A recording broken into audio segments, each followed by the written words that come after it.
یا ایہا اے الذین وہ لوگو جو آمنو ایمان لائے ہو، کتبہ فرض کر دیے گئے، علی اوپر کم تمہارے، الصیام روزے، کما جیسا کہ کتبہ فرض کیے گئے تھے، علی اوپر الذین ان لوگوں کے جو من سے قبلی پہلے، کم تم، لعل تاکہ کم تم تتقون پرہیزگار بن جاؤ۔ یا ایہا الذین آمنو اے ایمان والو، کتب علیکم الصیام تم پر روزے فرض کر دیے گئے ہیں، کما کتب علی الذین من قبلکم جیسا کہ ان لوگوں پر فرض کیے گئے تھے جو تم سے پہلے تھے، لعلکم تتقون تاکہ تم پرہیزگار بن جاؤ۔ نحمدہ و نصلی علی رسولہ الکریم، اما بعد۔ سورہ بقرہ کی آیت نمبر 183 آج ہم کریں گے، کیونکہ انشاءاللہ ایک دن بعد ہمارے پاس بہت خوبصورت، بہت مقدس، بہت پیارا مہینہ آ رہا ہے جس کا نام رمضان المبارک ہے۔ کچھ لوگوں کو پورے 11 مہینے اس کا انتظار رہتا ہے اور اس سے محبت بھی بہت زیادہ ہوتی ہے اور ان کو پسند بھی بہت ہوتا ہے، کیونکہ یہ نیکیوں کا ایسا مہینہ ہوتا ہے کہ خود بخود پتہ نہیں اتنی انرجی کہاں سے آ جاتی ہے۔ وہی انسان کے جس کو ایک دو رکوع پڑھنے میں، ربع پڑھنے میں، نصف پارہ پڑھنے میں مشکل ہوتی ہے تو وہ 3 پارے ایک دن کے پڑھ لیتا ہے، اور اسی طرح جو لوگ 2 گھنٹے 4 گھنٹے بھی کچھ کھائے پیے بغیر نہیں رہ سکتے اور ماشاءاللہ سے وہ 15 گھنٹے آرام سے شوق کے ساتھ، رغبت کے ساتھ وہ گزار دیتے ہیں۔ اور باقی بھی ہوتا ہے کہ کچھ نہ کچھ ذکر کرتے رہیں، اللہ پاک کو یاد کرتے رہیں، ترجمہ تفسیر کے حوالے سے بھی دورہ وغیرہ کریں، اور 2 گھنٹے کی کلاسز لی جاتی ہیں۔ اور یہ ساری چیزیں جو ہے نا، اللہ پاک کا ایک خصوصی کرم ہوتا ہے جس پہ ہوتا ہے۔ کچھ لوگ ہو سکتا ہے کہ ابھی بھی ایسے ہوں کہ جن کو روزہ مشکل لگتا ہے، وہ بہت زیادہ اور وہ تنگ ہوتے ہوں۔ میرا تو آج تک کسی سے ایسے بندے سے نہیں ہوا کہ وہ رمضان آ رہا اور وہ کہے کہ وہ روزے آ گئے، ہم کیسے رکھیں گے۔ ہر بندہ ایکسائٹیڈ ہی نظر آیا ہے۔ تو الحمدللہ اللہ پاک کی طرف سے جو ہمیں اتنا بڑا انعام، اتنا بڑا اکرام ہمارا ہے، اللہ پاک نے یہ مقدس مہینہ ہمیں دیا ہے، تو اللہ پاک ہمیں اس کی حرمت کا خیال رکھنے کی توفیق عطا فرمائے اور اس کے اندر ہمیں زیادہ سے زیادہ نیکیاں سمیٹنے کی توفیق دیں۔ ایک تو روزے کا مقصد یہ نہیں ہے، اس کا مقصد اگر اسی آیت مبارکہ کے اندر آپ دیکھیں گے کہ اللہ پاک نے فرما دیا کہ ہمیشہ کے لیے تم متقی بن جاؤ، روزے رکھو۔ ہم شاید یہ سمجھتے ہیں کہ صرف رمضان کے مہینے میں ہم نیک بن جائیں اور اس طرح نہیں، یہ تو ایک پریکٹیکل ایک ایکسپیرینس ہوتا ہے مہینے کے اندر کہ ہم نے اپنے آپ کو کیسے زندگی ہم نے گزارنی ہے اللہ کی رضا والی، کیسے ہم بہتری کی طرف جا سکتے ہیں، کیسے ہم بھی نیک بن سکتے ہیں۔ تو یہ جب ہم ایک دن کے اندر 3 پارے پڑھ لیتے ہیں جب، تو پھر ہمیں عام دنوں میں یہ یاد رکھنا چاہیے کہ اگر رمضان میں ہم 3 پارے پڑھ سکتے ہیں تو ہمارے اندر اتنا اسٹیمنا ہے، لیکن عام دنوں میں 1 پارہ تو ہمارا ہو ہی جانا چاہیے، کیونکہ وہ دن بھی تو ایسے ہی ہیں کہ اللہ کی امانت ہے ہمارے پاس، ہم نے ان کو اچھی طرح سے گزارنا ہے۔ تو یہ جو مہینہ ہے یہ ہمیں متقی بناتا ہے ہمیشہ کے لیے، تقوی والا بناتا ہے۔ ہمیشہ کے تقوی کا مطلب کیا ہے کہ ہم نے باقی 11 مہینے بھی بہت اچھے سے گزارنے۔ اس سے پہلے زندگی کہیں رمضان آئے کہیں گئے، پتہ ہی نہیں چلتا اس مہینے کا۔ ہر بندہ یہی کہہ رہا ہوتا ہے کہ روزے اتنی جلدی گزر کے، اصل میں یہ محبت ہوتی ہے ہماری روزوں کے ساتھ۔ کوئی چیز ہمیں پسند ہونا، کوئی چیز، کوئی ایونٹ، کوئی شادی یا کوئی گھر میں کوئی ایسا کسی کا آنا ہمیں اچھا لگے یا ہمیں کہیں جانا اچھا لگے، تو وہاں پہ ہمیں وقت کا پتہ ہی نہیں چلتا۔ تو اسی طرح جن لوگوں کے دلوں میں اس رمضان کی محبت ہوتی ہے، اللہ پاک کی محبت ہوتی ہے، ان لوگوں کو رمضان کے گزرنے کا احساس ہی نہیں ہوتا۔ وہ کہتے ہیں کہ بہت جلدی گزر رہے ہیں، بہت جلدی گزر رہے ہیں۔ اور میری بہنوں میں یہ بات آپ کو رمضان آنے سے پہلے کہہ رہی ہوں کہ روزے واقعی جلدی گزر جاتے ہیں، پتہ ہی نہیں چلتا، پلک جھپکتے ہی جب روزے شروع کرتے ہیں اور روزے ختم ہو جاتے ہیں۔ تو اس کے لیے یہی کرنا ہے کہ ہم نے رمضان سے پہلے سوچ لینا ہے۔ ہر بندہ مطلب آپ میں سے بھی اکثر میں اگر سن رہی ہوں تو آپ بھی سن رہے ہوں گے، ہم لوگ دیکھتے ہیں جہاں کوئی پوسٹ نظر آ جائے رمضان کے متعلق ہم پڑھتے ہیں، کوئی آڈیو مل جائے کہ ایسے ٹائم ٹیبل بنائیں، ایسے رمضان گزاریں، ایسے نیکیاں سمیٹیں، تو ہم وہ بھی سننے کی کوشش کرتے ہیں۔ تو بہرحال میں نے بہت سنا، تو ان سب میں یہی تھا کہ اپنی منصوبہ بندی بہت زیادہ کرنی ہے، وقت کو اس طریقے سے مینیج کرنا ہے کہ وقت بالکل بھی ضائع نہ ہو۔ اور اس کی ایک ترتیب ذہن میں سوچنی ہے. فجر پڑھنی ہے، اس کے بعد ہم نے کیا اذکار کرنے ہیں، کیا دعائیں کرنی ہیں، اور کتنی تلاوت کر لینی ہے. ظہر کے بعد ایک ٹارگٹ رکھیں کہ میں نے ایک دن کے اتنے پارے پڑھنے ہیں، میں نے اتنا ترجمہ پڑھنا ہے، اتنی تفسیر پڑھنی ہے میں نے، اور اتنے صبح و شام کے وظائف خاص طور پہ میں نے کرنے ہیں. رات کو سوتے وقت کے تمام اذکار جو عام دنوں میں نہیں ہو پا رہے تھے وہ میں نے آج کرنے ہیں، ان رمضان میں کرنے اور آئندہ ہمیشہ کرنے ہیں. اور اس کے علاوہ جو ہے صدقہ خیرات جتنا ہو سکتا ہے، کیونکہ آپ کو یہ تو پتہ ہے کہ 70 گنا زیادہ جو ہے وہ ثواب بڑھ جاتا ہے اس کا، ہر نیکی کا. تو میری پیاری بہنوں، اس مقدس مہینے میں جو عام دنوں میں ہم کام کرتے ہیں، جیسے ہم اگر فرض نماز پڑھتے ہیں تو اس کا رمضان میں اگر فرض نماز پڑھیں گے تو 70 گنا اس کا ثواب بڑھ جائے گا، اور جو نوافل ہم پڑھتے ہیں ان کا ثواب جو ہے فرض کے برابر ہو جائے گا. اسی طرح ہر نیکی کرنے کا ثواب جو ہے 70 گنا بڑھ جائے گا. جیسے عام دنوں میں ہم اگر صدقہ 1 روپیہ کرتے ہیں تو 1 روپیہ صدقہ ہوتا ہے، لیکن رمضان میں کرنے سے وہ 70 گنا بڑھ جاتا ہے.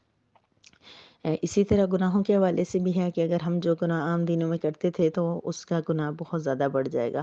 اب یہ کہ 70 بڑھے گا یہ جتنا واللہ عالم، لیکن یہ کہ اس کا گناہ بھی بہت زیادہ ہوگا. جس طرح نیکیوں پہ اجر زیادہ ملے گا، اسی طرح گناہوں کی قباحت بھی زیادہ ہے. لیکن یہ سب کیوں ہے؟ اس کی وجہ کیا ہے کہ اللہ پاک کیا یہ کہہ رہے کہ ہم صرف رمضان میں گناہوں سے بچ جائیں یا صرف رمضان میں نیکیاں کریں؟ نہیں، میں نے جس سے پہلے کہا ہے کہ یہ پریکٹس کا مہینہ ہے. اس میں اللہ پاک ہمیں ایک اس بات کی پریکٹس، جیسے ہم کوئی کام اگر ہمیں کرنا ہو تو ہم بار بار اس کو کرتے ہیں تاکہ ہمیں اس کی عادت بن جائے. تو اللہ پاک اس لیے اس سے ثواب کو بڑھا دیا ہے، گناہ کو بڑھا دیا، تاکہ اس مہینے کے اندر ہم بہت کیئرفل ہو جائیں، بہت کیئر کرنے لگیں، بہت دھیان رکھیں. جب ایک مہینہ ہم بہت دھیان سے رکھیں گے، اگر ہم گناہوں سے بچ پائیں گے یا ہم نیکیاں زیادہ بڑھا پائیں گے، تو پھر باقی 11 مہینے بھی ہمیں پتہ ہوگا کہ ہم نے یہ گناہوں سے بچنا ہے، ہم نے ثواب حاصل کرنا ہے. تو یہ سب اسی آیت مبارکہ کے اندر دیکھیں آپ، اللہ پاک فرما رہے ہیں یا ایھا الذین آمنوا، اے ایمان والو، کتب علیکم الصیام، تم پر روزے فرض کر دیے گئے ہیں جیسا کہ تم سے پہلے روزوں پہ فرض تھے، پہلے لوگوں پر روزے فرض تھے. اب سیام جو ہے صوم کی جمع ہے، جیسے آپ پڑھتے ہیں نا وَبِالصَّوْمِ غَدٍ، میں صبح کے روزے کی نیت کرتی ہوں. تو صوم کسے کہتے ہیں؟ روزے کو. اور صوم کا مطلب یہ ہوتا ہے کہ امساک یعنی رکنا اور بچنا، ٹھیک ہے. اور یعنی کہ روزہ جو ہے وہ اس آیت مبارکہ سے یہ ثابت ہو رہا ہے کہ روزہ کتیبہ کا مطلب ہے لکھ دیا گیا، فرض کر دیا گیا. تو یعنی کہ روزہ ہمارے اوپر فرض کر دیا گیا ہے کہ ہمیں روزہ رکھنا ہے. ایک بات. دوسری یہ ہے کہ اس سے پہلے لوگوں پر، یعنی کہ نبی کریم صلی اللہ علیہ وسلم سے پہلے جو امتیں آئی ہیں، یعنی ابراہیم علیہ السلام کی امت اور اسی طرح موسیٰ علیہ السلام، عیسیٰ علیہ السلام، تمام امتوں پہ روزہ فرض رہا ہے. وہ الگ بات کہ ان کی کیفیت، ان کا جو وقت ہے، ان کا ٹائم پیریڈ، ان کے روزے کتنے تھے، یہ ساری چیزیں مختلف تھی. لیکن روزہ یعنی کہ کھانے پینے سے رکنا، یہ چیز ان کی شریعتوں میں بھی رہی ہے. اور جب کہ نبی کریم صلی اللہ علیہ وسلم جب دنیا میں تشریف لائے تو روزے جو ہے سن 2 ہجری میں، یعنی کہ ہجرت کرنے کے بعد بھی 2 سال بعد فرض ہوئے ہیں، لیکن شروع سے ہی نبی کریم صلی اللہ علیہ وسلم خود بھی اور صحابہ کو بھی مہینے میں 3 روزے رکھواتے تھے. اسی طرح 9-10 محرم کا روزہ رکھتے تھے اور یہ سارا. لیکن یہ کہ باقاعدہ 2 ہجری میں روزے پھر فرض کر دیے گئے. اس آیت مبارکہ کے ذریعے اللہ پاک نے فرمایا کہ تم نے روزے رکھنے ہیں. اور یہ کہ ایسی کچھ عبادات ایسی ہوتی ہیں کہ تمام شریعتوں میں رہی ہیں. اس کا مطلب کیا ہے کہ وہ بہت امپورٹنٹ ہیں. وہ آدم علیہ السلام سے لے کے قیامت تک کے لیے اللہ تعالیٰ نے رکھی ہیں. اس کا مطلب یہ کہ وہ بہت خاص چیزیں ہیں، بہت ضروری ہیں، ان میں کوئی چینجنگ نہیں ہے، وہ سب کے لیے ہیں. پھر دیکھیں اللہ پاک نے فرمایا لعلکم تتقون، تاکہ تم پرہیزگار بن جاؤ. کیوں روزے دیے؟ تاکہ پرہیزگار بن جاؤ. کیسے پرہیز کریں گے؟ کیسے پرہیزگار بنیں گے؟ یعنی کہ روزے سے نفس کو متعدد تقاضوں سے روکنے کی عادت بڑھ جائے گی. جب اس عادت، وہ جو عادت ہے نا، اس عادت کی پختگی جو ہے وہ تقوی کی بنیاد ہے، ٹھیک ہے. اور اس سے پہلے یہ ہے کہ جب رمضان المبارک میں ہم اپنی مرغوب چیزوں سے اور جائز چیزوں سے، جیسے کھانا پینا تو جائز ہے، بیوی سے ملنا جائز ہے، جب ہم رمضان میں اللہ کے حکم کی وجہ سے جو پورا دن ہم کھانے پینے اور عورت سے ملنے سے جب ہم رکیں گے تو باقی دنوں میں ہمیں یہ ایک پریکٹس ہو جائے گی کہ ہم اگر اللہ کے حکم کے مطابق ہم اگر جائز چیزوں سے بچ سکتے ہیں تو باقی دنوں میں ہم ناجائز سے کیوں نہیں بچ سکتے؟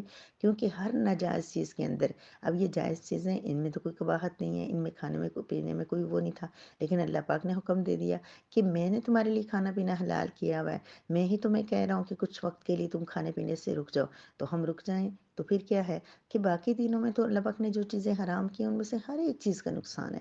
ویسے ہمیں نقصان نفع دیکھے بغیر اللہ کی اطاعت کرنی ہے، اللہ کی اطاعت کرنی ہے، لیکن بہت ساری چیزیں ایسی ہیں کہ ہر چیز تقریباً کہ جس سے اللہ پاک نے منع کیا ہے نا، اس میں حکمت بھی ہے۔ سود کھانے سے منع کیا ہے، اس میں بہت زیادہ ریزنز ہیں۔ اگر سور کا گوشت کھانے سے منع کیا ہے تو اس میں بہت زیادہ ریزنز ہیں۔ اگر غیبت، جھوٹ اور چغلی سے منع کیا ہے نا، اس میں بہت زیادہ ریزنز ہیں۔ یہ ہمیں اس وقت پتہ چلتا ہے نا جب ہم کسی کے بارے میں کوئی وہ کرتے ہیں، غیبت کر لیتے ہیں، تو جب اس تک وہ بات پہنچ جاتی ہے نا، تو تب ہمیں جب اب ایکسپلین کرنا پڑتا ہے نا، وہ میں نے ایسے نہیں کہا تھا، ایسے کہا تھا، مجھ سے غلطی ہو گئی، جب ہمیں کسی اپنے کو راضی کرنا پڑتا ہے نا جس کی ہم نے غیبت، تو تب ہمیں اس بات کا اندازہ ہوتا ہے کہ یہ غیبت کتنی مشکل، کتنی بری چیز ہے۔ پھر جب ہم کبھی جھوٹ بول لیں نا، تو بعد میں ہمیں کہ دوسرے کو ہماری جھوٹ کا پول کھل جائے اور ہمیں اس کو پتہ چل جائے، تو پھر جو ہمیں شرمندگی ہوتی ہے نا، تب ہمیں پتہ چلتا ہے کہ جھوٹ کیوں منع کیا گیا ہے، کسی چیز سے منع کیا ہے وہ شریعت نے، اللہ پاک نے ہمیں منع کیا ہو اور وہ ہمارے لیے نقصان دینا ہو، ایسا ہو ہی نہیں سکتا۔ تو یعنی کہ رمضان میں اگر ہم اللہ کی جائز چیزوں میں جن میں منع ہے ہی نہیں کچھ، ان سے بچیں گے، تو غیر رمضان میں ہم ان چیزوں سے، ان کاموں سے بھی بچیں گے جن سے اللہ پاک نے کسی حکمت کے تحت ہمیں منع کیا ہے۔